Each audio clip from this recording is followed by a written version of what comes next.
अस्सलाम वालेकुम viewers, rich Pakistan का नया एपिसोड लिए मैं हूं आपका मेजबान अब्दुर्रहमान। आइए डिस्कस करते हैं आज की दो इंटरेस्टिंग न्यूज। पाकिस्तान ने अपने बहरी बेड़े को 54 बहरी जहाजों तक बढ़ाने की मंजूरी दी थी।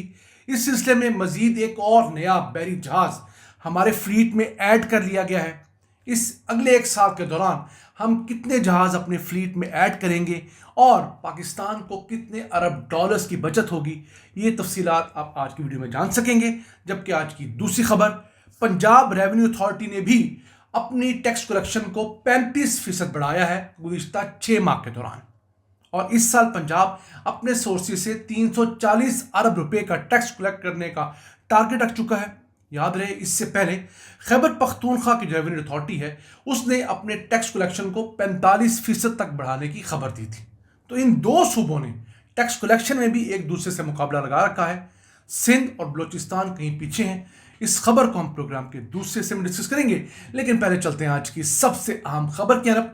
वफाकी हुकूमत ने पाकिस्तान के बहरी बेड़े को 54 बहरी जहाज़ों तक बढ़ाने की मंजूरी दी थी। उस सिलसिले में मजीद एक और नया बहरी जहाज खरीद कर PNSC की फ्लीट में शामिल कर लिया गया है। अब पाकिस्तान की वाहिद shipping company Pakistan national shipping corporation के पास जहाज़ों की तादाद 10 से बढ़कर 11 हो गई है, जो कि ना होने के बराबर है। पाकिस्तान के टोटल कार्गो में PNSC का हिस्सा सिर्फ 11% है। और हालात ये है कि हम लोग हर साल 6 अरब डॉलर्स गैर मुल्की कंपनियों को किराए की मद में अदा करते हैं, जो शिपिंग लाइंस हमारा सामान ले जाती हैं और लेकर आती हैं। इस वक्त PNSC उसमें से सिर्फ 162 मिलियन डॉलर्स कमाने में कामयाब होती है। अगर हम अपने फ्लीट को मौजूदा सतह से बढ़ाकर 54 जहाज़ों तक ले जाते हैं, जो कि अगले हमारे 5 साल का टारगेट है, यानी हम लोगों ने 44 नए जहाज़ लेने हैं, तो उसके बाद हमारा जो रेवेन्यू है इसमें 100% से भी ज़्यादा इजाफा हो जाएगा।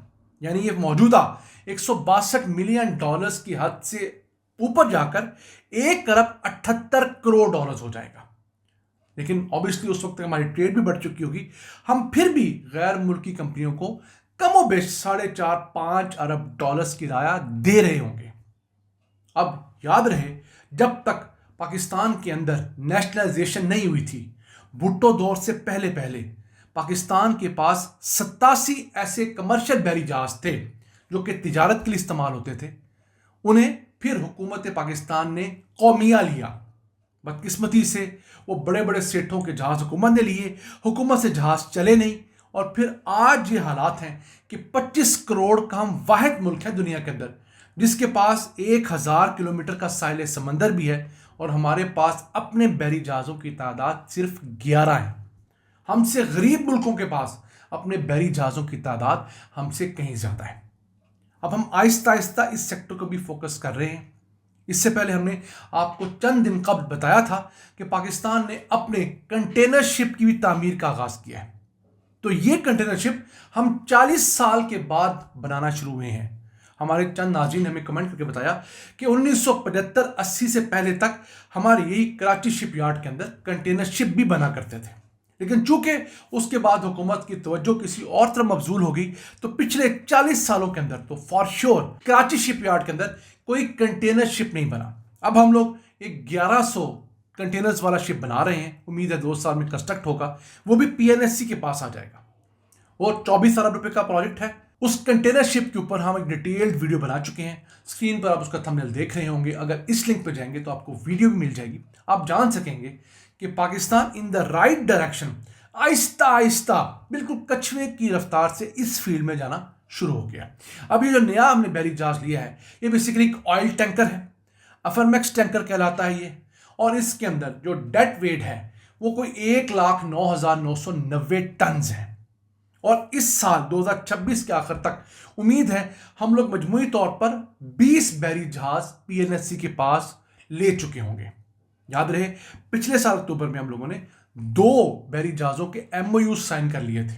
उम्मीद है वो भी इसी साल ऐड होंगे। तो 13 जहाज तो आप समझ लीजिए अभी हम लोग उसके लिए प्रोग्रामिंग और बाकी चीज़ें कर चुके हैं। 7 के लिए मजीद हम लोगों ने अभी काम करना है। जब पाकिस्तान के पास 54 बहरी जहाज मुकम्मल हो जाएंगे, तो उसके बाद जो मैरी टाइम फ्लीट है हमारा, वो हमारी जो टोटल डिमांड है उसका 50% पूरा कर रहा होगा।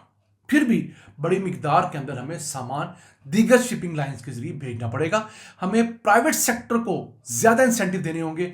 बड़े बड़े ग्रुप्स जो कि इंपोर्ट करते हैं चीज़ें या एक्सपोर्ट करते हैं, मिसाल के तौर पर आपके जो बनस्पति घी वाले हैं, कुकिंग ऑयल वाले हैं, उन्हें कम से कम 10 बहरी जहाज़ों की ज़रूरत है मुल्क की ज़रूरत का कुकिंग ऑयल इंपोर्ट करने के लिए।